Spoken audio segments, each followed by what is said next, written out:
Hey internet, and welcome back to another Plan With Me video, but this time with a little bit of a twist. So I'm not going to walk through exactly what I'm doing in this video because I don't think I knew exactly what I was doing in this video. Basically, what I wanted to do was actually do a plan with me without any stickers, without a kit or anything like that where possible. Although I think, and I don't think it's in this video, but later on I did start to use a couple stickers here and there. And I've honestly never done this before, but I enjoy the art of drawing and doodling and just getting creative with a pen, just like my bullet journal. So I wanted to see if I could do something similar in my Erin Condren. Well, for a first attempt, I think it was okay.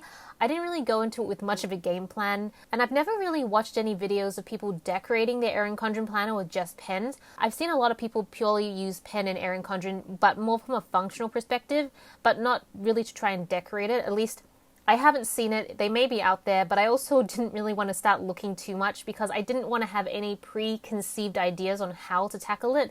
But then the downside of that is that I didn't really have a base to follow either or any idea on how to structure it. But that's okay. I think it's just another learning curve, just like when I started using the Erin Condren or when I started bullet journaling. However, in retrospect, I don't know if I should have done my first attempt on camera because, I don't know, I always get really nervous when I'm on camera, even though you can't see my face or anything like that.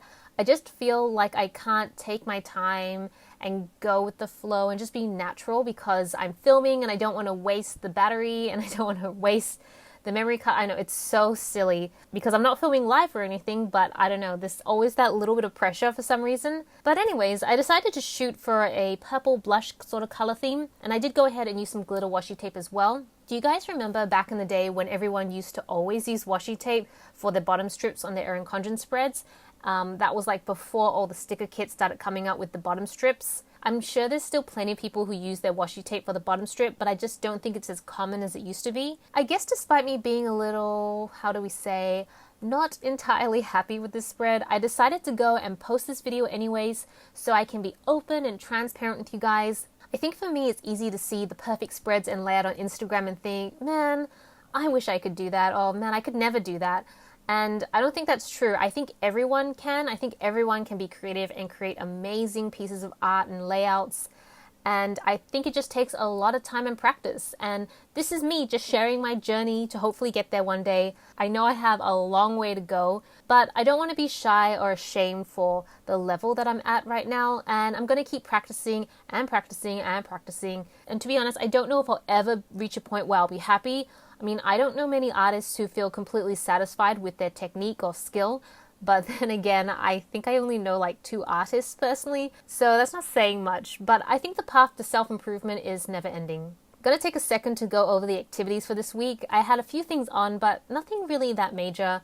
On Monday, I went to my friend Barbara's house for dinner, which was really nice. Her son is just about to turn 1. He's so cute, so I just wanted to pop in and see him because I haven't really seen him very much, and I haven't caught up with Barbara in a long time. Wednesday, I had my book club, which was so good. This month, I read a book called The Long Way to an Angry Small Planet by Becky Chambers. And guys, it was actually a really good book. I never thought I would read a sci-fi book in my life, especially a novel, but this is probably one of my favorite novels I've read so far. Granted, I haven't read a ton of novels in my life. I'm much more of a non-fiction person, but I actually cried at certain parts of the book because I was so emotionally pulled in. So I highly recommend it if you're interested in things like psychology, or maybe specifically things like social psychology and the jump from self-perception versus the perception of others and all that sort of stuff. I'm a big fan of psychology, so these topics really interest me, and so I think that's why the book was so appealing. So Thursday was Japanese, which was great as usual. And then on Saturday, Violet, Jimmy, Tobias, and myself went to lunch at a place called the Wharf Hotel, which is in the city. And the reason we went there is because they have a special running, I think it's still on, I'm not really sure, where you can eat lunch in an igloo. So it's a plastic igloo, by the way, not a real igloo. And I know it sounds weird and gimmicky, and it totally was, but I loved it. It's so relaxing, and the food was actually really good too. We got to sit there for 2 hours, and we kind of had like tapas for lunch, and it was just so nice to sit with my friends. They give you blankets and cushions, and you could just relax and chat, and it was just the best. So one last thing I wanted to mention, because I don't know if I'll ever be able to mention this, I did try to use my watercolors in this spread, and I don't think Erin Condren paper is designed for excessive watercolor usage.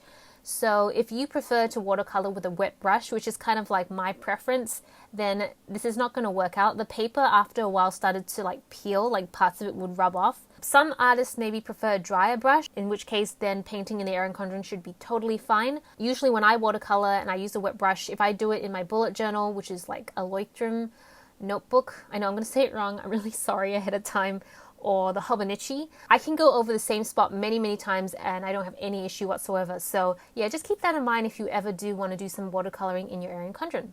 Yeah, that's pretty much the entire spread. I hope you guys found the video interesting. I'm 100% going to be trying this a few more times in the future because despite how this came out, I actually had so much fun. And yeah, it's just one of those things. Sometimes the layouts never look great, but if you really enjoy yourself, then I say go for it. And that's what I'm going to do. So thank you so much for watching. This is Celina reporting from my room. Back to you, internet.